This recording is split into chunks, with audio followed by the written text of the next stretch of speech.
ito, nahuhulog. Saan yung ating panali? Yung panali nito, hindi na bali.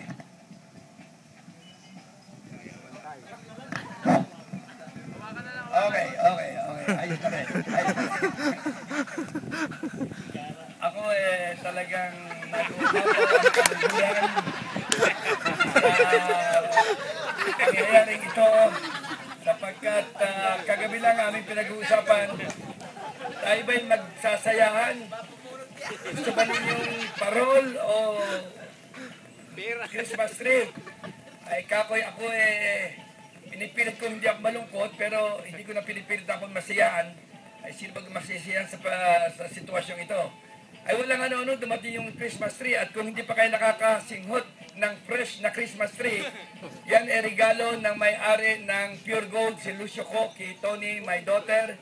Ang halaga niya ay 25,000, kaya uwi kayo ng tigi-tigi sa piraso, 1,000 piso ang halaga ng isang kanya. Palakpakan naman. Pagkatapos ay hindi ko inaasahan na magkakaroon pang programang katulad nito. At nagkaroon tuloy ako ng pagkakataong ipagmalaki sa inyo ang aming ginagawa rito. Sa 23,000 bilanggo dito sa New Bilibid Prison at 92,000 na kabuuan ng BJMP, mga city jail, ay siguro wala na katulad itong siyam, kasama na ako ron, sa 8+1.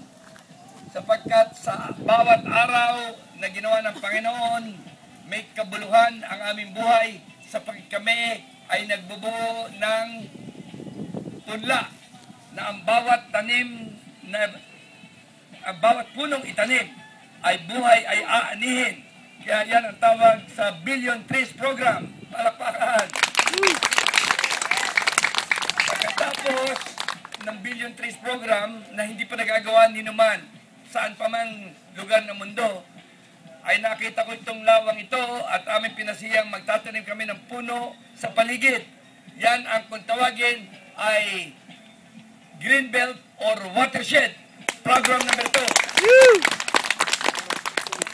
Walang ano-ano, nagdayuhan dito ang mga Rotary Club, ang mga taga-barangay, at kaya napatayo itong amphitheater kung saan ay kami ay nagdadaos ng forum or symposium on global warming. Kaya ang tawag dito ay pamantasan ng kalikasan, the only one in the world. Ang mga tao na punta rito, nakikinig sa lecture ng global warming, bago kayo umuwi ay papakita ko sa inyo yung aming take na 10 minutes lamang bago sila nakain ng pagkain dala-dala nila at pagkatapos ay nagtatanim ng punong kahoy maghapon. Pang-apat, nandun na rin lamang at nagtatanim ng punong kahoy na 3 taon bago tumubo sapagkat yung napapanood ninyo sa mga dyaryo na nagtatanim daw sila ay hindi naman sila nagbibiro lamang sapagkat ang pagtatanim ng punong kahoy ang kailangan ay pagkatanim alagaan ng 3 taon. Hindi maaari yung tatanim bago iiwanan. Ay kami handa ng malasakit sa mga punong kahoy, misis 10 taon. Ayaw rin lamang kami palabasin Kaya kami na magpapalasakitan. Kaya ito'y tunay na tunay. Yang aming pagtatanim. Habang nag-iintay, ay kami nagtatanim na rin ng organic vegetable. Sapagkat yan ay siyang uso ngayon, organic vegetable. Ang lahat na ito ay nangyayari dahil sa 8 aking kasamahan. Mga kasamahan kong ibinigay ni Direktor Jokno na di man dapat, sa nakakita naman ng mga presong ganito. Merong resort, meron kaming gwardiya na spoiled naman kami. Nasa si Manong Nato. Yun ang aming custodian. Pasando naman sa kanang palakpakan. Si Mr. Gusto. Maaari na kami sumama sa inyo ngayon. Lalabas na kami, hindi na kami babalik. Ang tawag ng puga. Pero mawalan siya ng trabaho. Kaya hindi namin gagawin. Naawa kami sa kanya. Kaya yung taong yan, lamang ang aming gwardiya. At liban doon, kami nagtatrabaho. Kaya nung pumasok kayo, nakita ninyo ron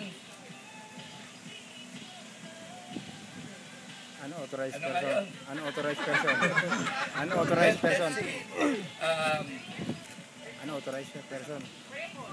Faithful, FSC, Faithful Servants of Christ. Kasi nung ako estudyante sa Lasal, ang mga teacher namin, Brother Andrew, FSC, hindi ko naintindihan yung FSC. Ay ngayon, nilagyan ko na lang ang aking kahulugan, Faithful Servants of Christ. Ang aming slogan, Ora et Labora, nagdadasal at nagtatrabaho. Alas 6:30 ng umaga, nandun kami sa punlaan, yung ating kaninang ipinakita ko sa inyo. Punlaan, hindi yung seedling nursery, yung merong takip na yun. Yun ang billion trees. Ito ay punlaan ng kung saan ay ang salita ng Diyos. Saan nakalagay ang salita ng Diyos? Where is the word of God contained? Taas sa kamay. Walang makakasagot kundi bilanggo. Kailangan magpabilanggo lang lahat kayo para maintindihan ninyo. You must have a relationship with God. And to have a relationship with somebody, you must have mutual communication. First, you talk to God. How do you talk to God? By praying. How does God talk to you? Oy, pare, kamusta ka? Ganun ba? That doesn't happen. Ipinagbilin na ng Panginoon sa sangkatauhan ang kanyang salita. The Word, the divine Word that's contained in the Bible. Kung gusto nyo ang Diyos makipag-usap sa inyo, hindi kayo tatapikin sa balikat, o pare, kamusta ka? Hindi ganon. Basahin nyo ang Biblia at yung sinasabi ng Biblia, yun ang sinasabi ng Panginoon sa inyo. So nagsasalita ang Panginoon sa inyo sa pamamagitan ng Biblia. So, para magkaroon kayo ng relasyon sa Panginoon, una ay kayo makipag-usap sa Kanya sa paraan ng pagdadasal. Pagkatapos, basahin niyo yung Biblia para makipag-usap siya sa inyo. Ngayon, meron na kayong relasyon. And when you have a relationship with God, nothing is impossible. But when you have no relationship with God, nothing is possible. Amen? Amen! Natuto na kayo. Kaya kailangan pasok kayo lahat sa bilanggo talaga para matutunan nyo lahat to. Ang lahat na yan, natutunan namin, Diyos din ang nagbigay sa amin. Saka nakakita nung 72,000 bilanggo. Bukod tangi, itong grupo naming 8 o 9 ay binigyan kami ng isang agriculturist. Kasi alam naman nyo ako, kung magtatanim ng punong kahoy, pero tanim na lang ng tanim. Pero itong taong to, agriculturist, marunong tunay na magtanim. At saka evangelist. Walang hiya, nagtatanim na ng punong kahoy, nagtatanim pa ng salita ng Diyos. Nasaan? Si Manong Fred. Manong Fred, ayun, pasalubong naman sa ganang pahapakan. Fred! Everything is happening to me here inside the New Bilibid prison that never happened outside. Sa labas, kaya-kaya kong gumawa ng areglo. Pero dito sa loob, yung areglo ko walang mangyari. Pero yung hindi ko inaasahan, nangyayari. Kamukha niyang kaling papasok dito. Nung una, itong lugar na ito, katulad lang nung bundok na yon. Walang kalye, walang miskin ano. Ngayon may kalye, walang gastos yan. Compliments of the PNCC.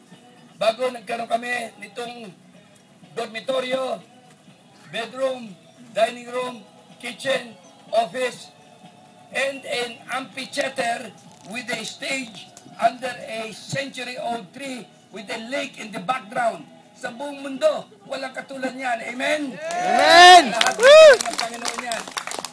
Madami pa ako may kikwento sa inyo, pero baka hahaba lamang. Sapat na sabihin ko sa inyo na ang pagtigil ko rito at makikisama ko sa 8 kasama ko rito ay kayo ang makikinabang. Sapagkat ipinamumulat nila sa akin na ang kailangan ay ang aking pangunawa ay palawakin, ang aking pasensya pahabain, para matiis ko kayo paglabas ko kung sakasakali. Kaya pagka nagkaroon ng visa, itong 8 ito sa akin, ang makikinabang kayo, wala na lang magsisermon sa inyo, gawin na ninyo inyong gusto, payag na rin ako. Ayos! Pero palibasa, God will, by that time, if that time ever comes, God will be with me. Then I know